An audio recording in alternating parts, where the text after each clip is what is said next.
Estamos na última das nosas paradas por esta visita en Outeiro dos Lameiros, estas estacións de arte rupestre do Concello de Baiona.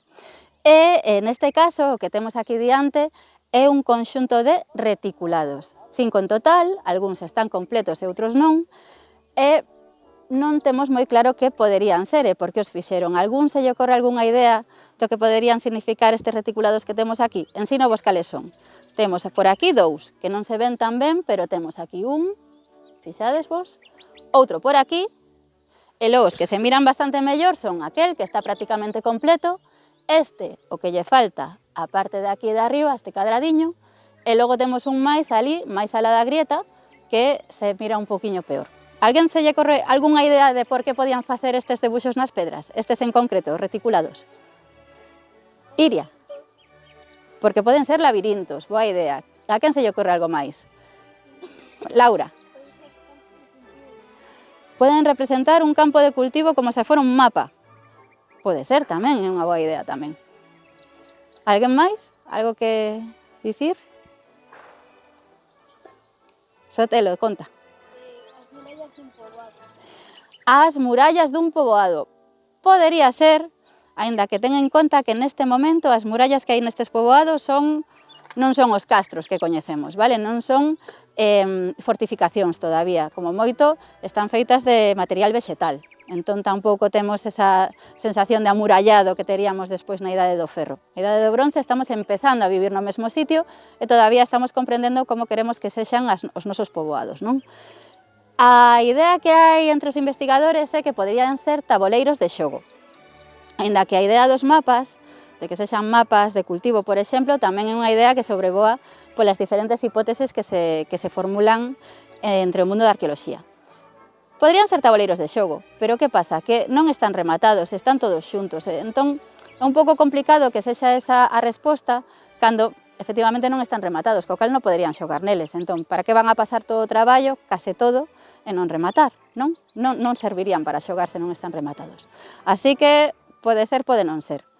Como vichedes en toda a visita que fixechedes en toda esta estación de arte rupestre, hai respostas que podemos dar e hai outras respostas que non podemos dar. A arqueoloxía ten esta cousa que é como un puzzle de 1000 pezas, o que lle faltan máis de 900, e todas esas que faltan soamente as podemos encher con hipóteses, que é o que os vou contar eu agora. Hai cousas que sí que sabemos, outras poden ser ou poden non ser. Que sabemos? Pois, por exemplo, sabemos que isto era algo importante para eles. Por qué? Porque isto, como vos dicía antes, leva moito traballo facelo. Non van pasar ese traballo, ese esforzo, por algo que non lles importa. Tamén sabemos que elexían non calquera pedra, senón as mellores da súa contorna. É dicir, as máis visibles, as máis planas, as mellores superficies para gravar.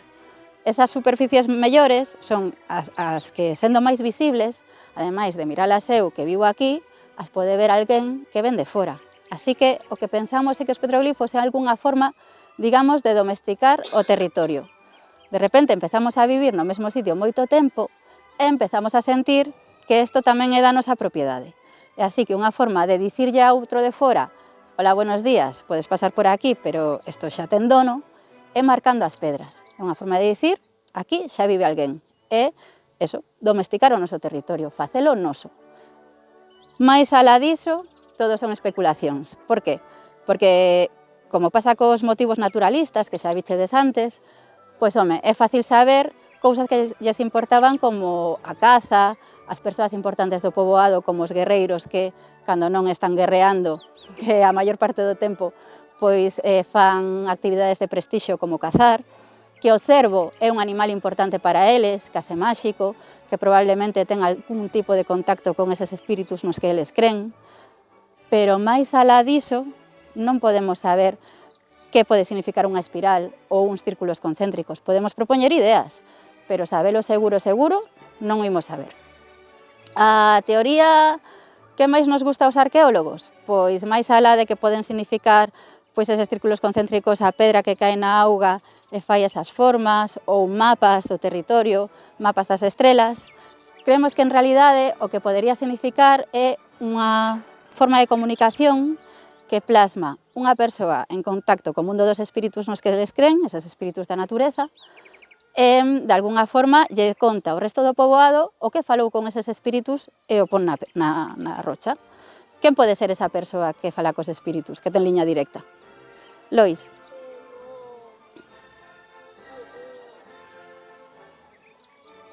Carlos?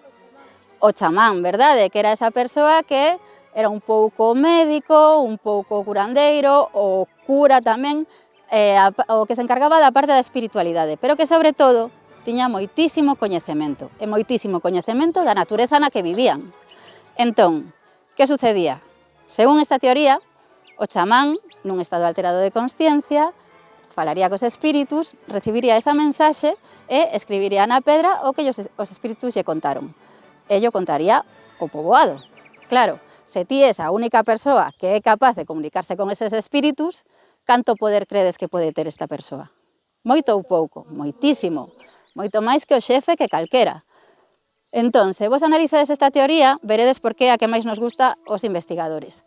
Porque en realidade o chamán, obviamente, non é que tivera superpoderes e falara cos espíritus cando el quixera. O que tiña é moita información do que lle rodeaba. E o que facía era utilizar esa información no seu beneficio, tendo unha situación de poder sobre os demais, e tamén no beneficio do seu poboado. Así que, que facía? Sabías ler as sinais da natureza, sabías pois cando ia vir unha treboada, un ano de sequía, calquera outra cousa que el coñecía antes que os demais porque sabía observar e tiña ese coñecemento, aproveitábao para contar que foron os espíritus os que llo dixeran. E así ter a todo o mundo controlado. Como vedes, é unha forma de dominar a un poboado, a un grupo de persoas. A información é poder, o coñecemento é poder, e igual que pasa eso hoxe en día, pasaba tamén na prehistoria. Por iso consideramos que é a hipótese máis lóxica, porque vemos isto miles de veces, e por que non ia pasar desa forma nesas sociedades que son tan parecidas a nós, non? Bueno, non sei se vos quedou claro as posibles interpretacións, espero que sí, que desfrutarades moitísimo da visita. Nos os guías desfrutamos seguro moitísimo de contarvos todas estas cousiñas e agradecemos moitísimo a vosa atención. Gracias e ata pronto.